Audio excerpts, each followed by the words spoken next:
My tribe specifically is the Kickapoo tribe. We are spread out through Kansas, Oklahoma, Texas, and Mexico. I have family everywhere, but I live in Oklahoma. Our tribe still practices its traditional ceremonies. That is to say, it's all taught old school.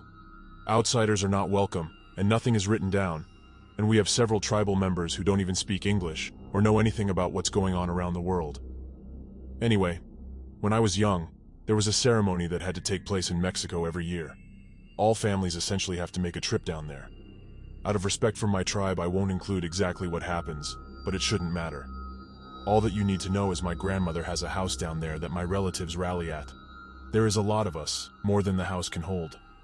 Luckily, it's relatively cheap to build over there, so my grandmother had a smaller house built on same property. My family, my aunt's family, and my uncle's family were there. My grandmother is a superhero, so she is helping another group of family with their ceremony, since the knowledge is all oral, and my mom had all of ours handled. The entire reservation in Mexico is located in the middle of nowhere, about 4 hours drive from Eagle Pass. And once you get there, it's another 2 hours until you get to the property. It's really big, and there are mountains within walking distance. My grandmother's houses are actually at the foot of one. There are no good stories that involve those mountains. They are considered a taboo place. We don't go up there except to hunt. A ceremony must be done for your protection if you have to go. I was maybe 8 or 9 at the time. My aunt lives in Texas, and my sisters and I don't get to see our cousins very much, so these trips were the closest thing we had to family vacations, even though they were nothing but long work days. We would laugh and laugh. There's no electricity over there. As someone who grew up pretty close to Oklahoma City, I sometimes forget how dark it can be when there are no cities nearby. No lights on the horizon, no cars on the road. Just finding the 2 small houses on property can be difficult if no one has any fires going. There's a window in each room that is barred, and the doors are all made of steel. It's not pretty, but it's necessary, since no one lives in these houses most of the year. The new house is different. The windows are still barred, but they can open. The old house windows are just solid glass. My sisters and I were playing with my cousin in the new house. It was well after sundown, and the headlights on my uncle's truck was the only light. It was getting late, and we had a long day of work the next day, so everyone started moving for lights out. My family was in the old house, so my sisters and I headed to our room. It happened that night. I woke up to screams. So did everyone else. You would think I would have been panicked, but no. I was a kid who just got woken up by what was clearly brother screaming at the new house. I wanted to yell at him to shut up. I wasn't scared until my dad, very strong and quiet, walked into our room and told us to stay. We don't disobey my dad, so we did. We went to the window and tried to watch. My dad was talking to my aunt, and my uncle along with some of my much older cousins were walking up and down the fence on our property with flashlights. It was too dark to see anything else. After an hour or so, we started getting tired, so we went back to sleep, but the adults were awake until sunrise. I tracked brothers down to try to find out what happened. They wouldn't talk about it. They said saw something through the window. We all got a little creeped out. On the last day, I asked my cousin. He was one of the cousins who was walking up and down the fence that night, and as a kid, he was something of a hero to me. He was a genuine, tall, muscled, badass native with the death stare and everything. He told me what happened since my sisters weren't around. Apparently, it had been hot in the new house, so my cousins had opened all the windows. He was sleeping on the floor next to one, and was awoken by something touching his face. An old, pale, naked woman was sticking her head through the bars and was looking down at him. Her hair was long and gray, and it was what woke him. He said she was smiling. Being even younger than me, he screamed and screamed until everyone came. After that, they looked around but never found anything. I was creeped out, but was pretty sure E had just had a bad dream. So here I am years later. I haven't gone back to Mexico or Texas in a long time. I am not really involved in the traditional part of my tribe anymore. My sisters have kind of taken over now. I still help when I can, but I have a pretty busy job. Just out of curiosity, I called my mom to ask about it. Surely I wasn't the only one who had thought he had just had a bad dream. Why did everyone take him so serious? I really wish I hadn't, because now I have this feeling in my stomach when I think about it. She told me this wasn't the first time the old woman had been seen. They found her bare footprints going from the window to the fence headed towards the mountains. Judging from the footprints they found, she had visited every window on the property. It's in the middle of nowhere in the pitch black.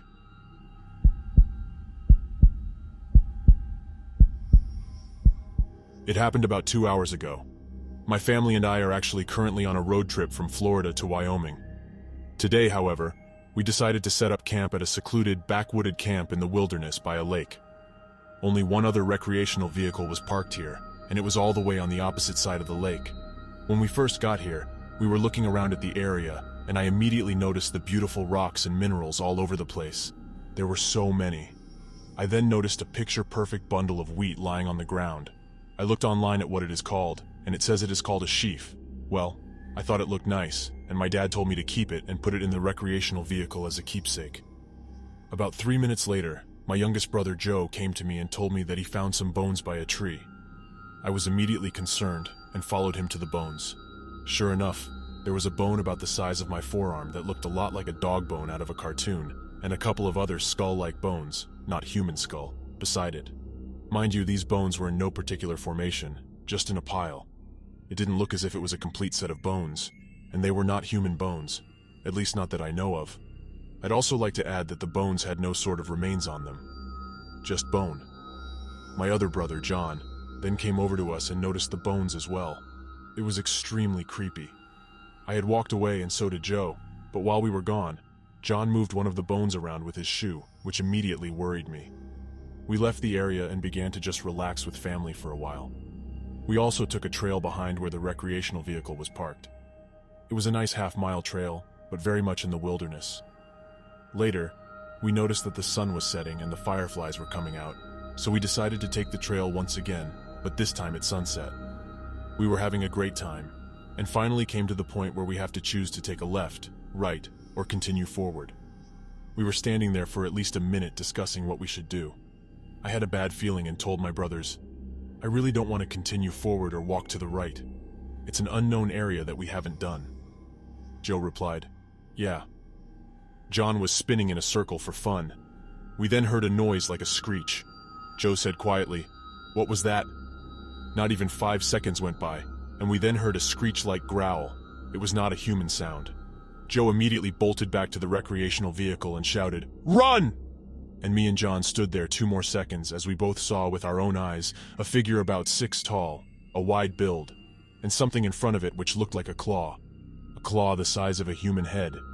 I described it as the ends of a Native American's feather crown on their head. It was Edward Scissorhands-like. Anyway, the thing seemed to be gliding or riding something up the hill to the right where I didn't want to go in the grass on the hill. It looked like a black shadow.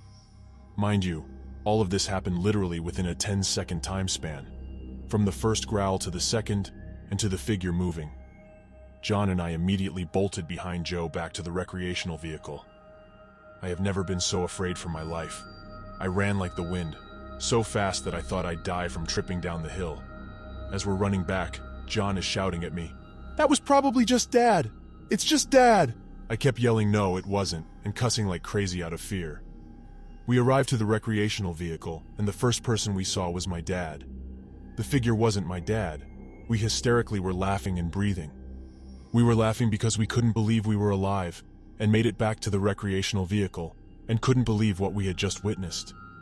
We will never forget this occurrence, and are still very much haunted by it. We were all alone in the wilderness. Our theories are that we upset some Native American spirit, and that it wanted us away from its land. We also think that maybe it was because we disturbed items used for witchcraft by a stranger. Our last theory, strongly believed by my 2 brothers, is that it was a skinwalker. We don't think it was a bear because of how loud and screechy the growl was. It seemed as if it were right in our ears, even though the figure was several feet in front of us. Plus, the way it was moving was not bear-like. All we know is that we're terrified, and will never think the same after this. We've learned our lesson about respecting items that aren't ours, and land that isn't ours.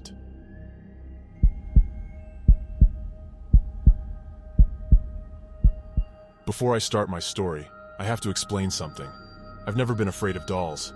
I was allowed to watch Chucky movies when I was little, and I'd go to bed in a room full of dolls without the slightest bit of fear. I've also had some really creepy dolls growing up, and they never caused me any discomfort. My mom bought this doll at a flea market around 2009 for me. She said the lady she bought it from let it go for a measly $10. The woman was Native American. This was $90 less than she was asking for, and apparently she didn't take a lot haggling to agree. That night I put the doll in a corner and went to bed. Right away something was off. I didn't like the fact that the doll was looking right at me. As I said, I love dolls and I have literally dozens of them facing me all around my room. But for some reason, this one was unsettling. Finally, I fell asleep. I dreamed that she appeared beside my bed. She didn't move or say anything, but it was a very unpleasant dream.